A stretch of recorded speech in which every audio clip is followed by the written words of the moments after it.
नमस्कार भाइयों बहनों, आज हम एक ऐसे विषय पर चर्चा करेंगे जिस पर हमारे देश में कोई चर्चा नहीं करना चाहता है।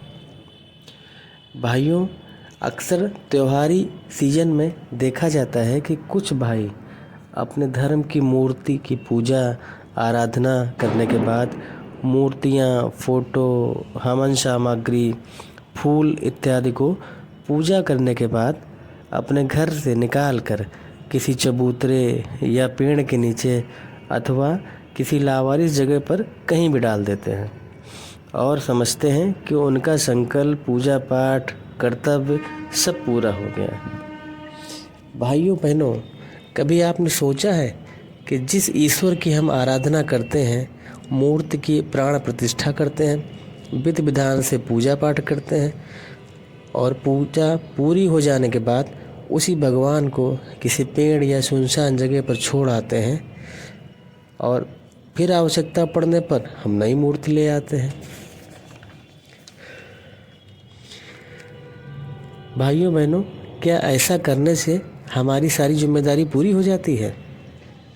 हम एक बार भी यह नहीं सोचते कि जिस ईश्वर ने सृष्टि की रचना की है और उनकी असीम अनुकंपा से हमारे समस्त बाधाएं क्षण भर में दूर हो जाती हैं, ऐसे ईश्वर को हम लावारिस छोड़ देते हैं। यह बहुत ही निंदनीय विषय है, इस पर हमें विचार करना होगा।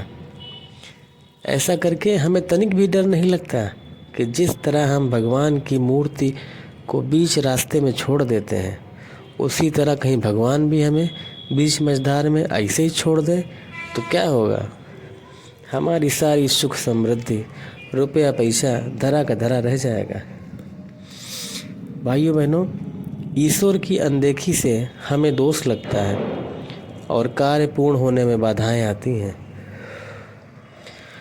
पूजा पाठ के बाद मूर्तियों को, फोटो को, हवन सामग्री इत्यादि को बहते हुए जल में प्रवाहित करना चाहिए। मित्रों, हमें पूजा के लिए मिट्टी की मूर्ति को ही लाना चाहिए।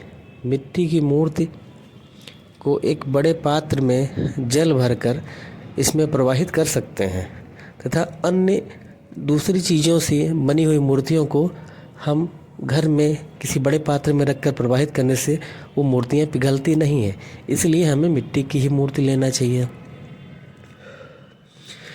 मित्रों, आज ऐसे ऊर्जावान सनातनी भाई बहनों, धार्मिक संस्थाओं, स्वयंसेवी संस्थाओं, समूहों की आवश्यकता है जो आम जनमानस को इसके प्रति जागरूक करे तथा धर्म का पतन होने से रोके। भाइयों बहनों, ईश्वर के आदर में ही हम सभी का कल्याण है, इसलिए पूजा पाठ के बाद हमें अपने पूजा सामग्री, मूर्तियाँ, फोटो, भस्म, बभूत इत्यादि को किसी बहते हुए जल में, स्वच्छ जल में प्रवाहित करना चाहिए।